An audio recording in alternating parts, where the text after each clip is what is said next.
Hello friends, welcome to SSC coaching centre. दोस्तों, आज मैं आपको गणित के बहुत अच्छे सवाल सिखाने वाला हूं। इस वीडियो को पूरा देखना। चलिए स्टार्ट करते हैं। पहला सवाल, यदि एक विद्यार्थी एक संख्या को 11/16 के बजाय 7/12 से गुणा करता है तो गणना में त्रुटि प्रतिशत ज्ञात करें। त्रुटि प्रतिशत देखो, 11/16 के बजाय 7/12 से क्या कर दिया, गुणा कर दिया।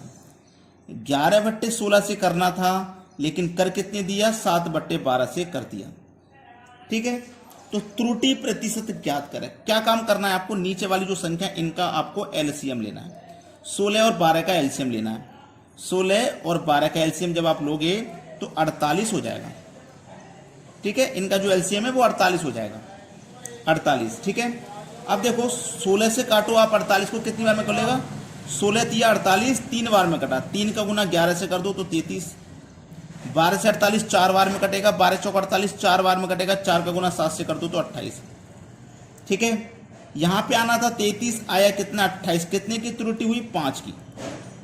कितने पर हुई त्रुटि है, 5 की, 33 पर। प्रतिशत में बताना है तो 100 से गुना करना पड़ेगा।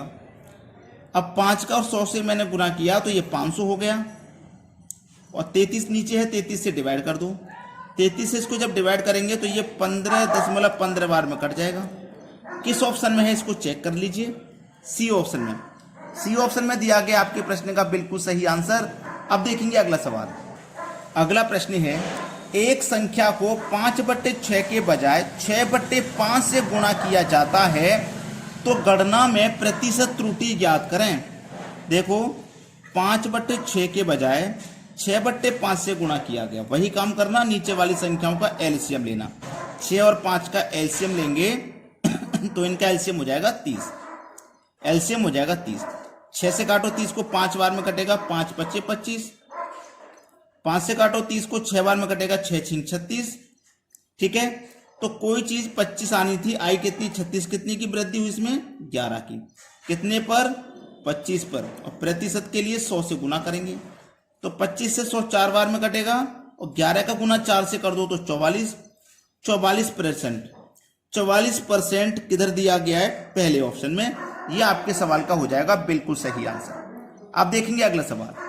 अगला सवाल है, यदि एक भिन्न का अंश 10% तक बढ़ जाता है और हर 12% घट जाता है तो नए अंश का मान 15/64 हो जाता है। मूल अंश क्या है। देखो, अंश मैंने मान लिया x और हर मान लिया मैंने y। जो अंश है वो 10% बढ़ गया। कोई भी चीज अपने आप में 100 होती है, 10 बढ़ जाएगी तो 110 हो जाएगी। ठीक है, हर 12% घट गया। कोई चीज अपने आप में 100 होती है, 12 घट जाएगी तो 88 रह जाएगी।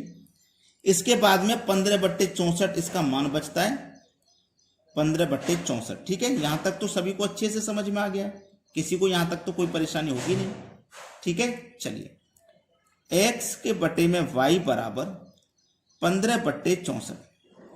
ये जो 110/28 है, इसको मैं इधर ले जाऊंगा बराबर के।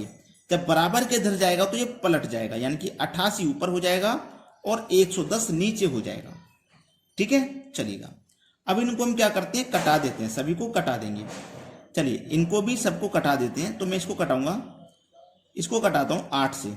8 × 8 = 64, और 8 से इसको कटाऊंगा तो 11 बार में कट जाएगा। 11 से 10 बार में ये कट जाएगा। 11 धाम 110। ठीक है, कट गया। अब ये कट गया तो 5 से कटेगा 2 बार में, 5 से कटेगा 3 बार में। 3/2, और 2 का गुना नीचे नीचे क्या हो जाएगा, 8 से मल्टीप्लाई। 8 दूनी 16, तो 3 के बटे में 16। 3 के बटे में 16। 3 के बटे में 16 किस ऑप्शन में है, डी ऑप्शन में। ये आपके सवाल का हो जाएगा बिल्कुल सही आंसर। सभी को समझ में आ गया ना। अब देखेंगे अगला सवाल। अगला प्रश्न है, यदि एक भिन्न का अंश 400% बढ़ जाता है तो कोई हर 250% तक बढ़ जाता है। नया भिन्न 2/3 हो जाता है। मूल अंश क्या है। वही तरीका है करने का, x के बटे में y। कोई हमारा अंश 400% बढ़ गया, पहले तो 100% हो गया, 400 बढ़ गया तो 100 में 400 बढ़ गया, 500 हो जाएगा। ये 250% तक बढ़ गया, 100 में 250 बढ़ा दो तो 350। उसके बाद में 2/3 हो गया। चलिए, x के बटे में y बराबर 2/3। इसको इधर तरफ ले जाएंगे तो ये 350 ऊपर चला जाएगा और 500 नीचे आ जाएगा। इसको काट लीजिए। सबसे पहले तो 1 जीरो से हम 1 जीरो यहाँ कटा देंगे, ठीक है। 5 सत्ते 35 और 5 धामे 10 कट गया ये, ठीक है। 2 से कटा देंगे इस 10 को भी 5 बार में, कट गया। 7 है ऊपर और 3 पंजे 15 है नीचे। 7 के बटे में 15 देखो किस ऑप्शन में आएगा, पहले ऑप्शन में आ जाएगा 7 के बटे में 15। ये आपके सवाल का है बिल्कुल सही आंसर। सभी को समझ में आ गया ना। अब देखेंगे अगला सवाल। अगला सवाल, आयत की लंबाई और चौड़ाई में 20% और 30% की वृद्धि हुई तो आयत का क्षेत्रफल कितना है। देखो 20% का मतलब 1/5, इसकी फ्रैक्शन वैल्यू 1/5 होती है, सभी को पता है, ठीक है। और फिर बाद में कितना 30% की फ्रैक्शन वैल्यू 3/10 होती है, ये सबको पता है। लंबाई चौड़ाई, लंबाई गुणे चौड़ाई बराबर एरिया होता है, क्षेत्रफल होता है, ठीक है। चलिए लंबाई का कितना है 5 और 5 में जोड़ दो 1 तो कितनी हो जाएगी 6 लंबाई, ठीक है। यहाँ पे कितना 10 और 10 में जोड़ दो 3 तो कितना हो जाएगी 13, ठीक है। 10 पंजे 50, 13 छिंग 78। पहले एरिया हमारा कितना था 50 था, अब हो गया 78। कितना बढ़ गया 28 बढ़ गया। कितने पर बढ़ा 50 पर बढ़ा। और प्रतिशत के लिए 100 से गुना। 50 से 100 2 बार में काटा, 28 दूनी 56।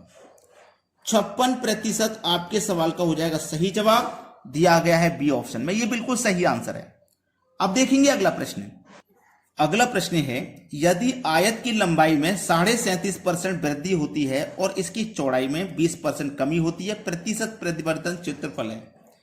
37.5% वृद्धि, 37.5% की फ्रैक्शन वैल्यू होती है 3/8 और फिर क्या है 20% की कमी, 20% की फ्रैक्शन वैल्यू होती है 1/5। लंबाई गुने चौड़ाई बराबर एरिया। लंबाई कितनी है 8, 8 में 3 जोड़ दो 11। यहां पे कितनी है 5, 5 में से 1 कम करो, ये कमी है ना तो कम करेंगे। 5 में से 1 कम किया 4। अब 8 पंजे 40 और 11 चौको 44। 44 से पहले 44 हो गई, 4 बढ़ गई, कितने पर बढ़ी 40 पर। प्रतिशत के लिए 100 से गुना। 4 से 40 10 बार में कटेगा और 10 से 100 भी 10 बार में ही कट जाएगा। तो आंसर आ जाएगा 10%। 10% दिया गया सी ऑप्शन में, ये आपके सवाल का हो जाएगा बिल्कुल सही आंसर। अब मेरी आपसे एक ही रिक्वेस्ट है, आपने वीडियो को अगर अभी तक लाइक नहीं किया ना तो लाइक कर देना, ठीक है। और आप हमें कमेंट में बताया करें आपको हमारे वीडियोस कैसे लगते हैं। अगर किसी टॉपिक पे वीडियो बनवाना है तो कमेंट में बता दिया करें, ठीक है बच्चों। धन्यवाद।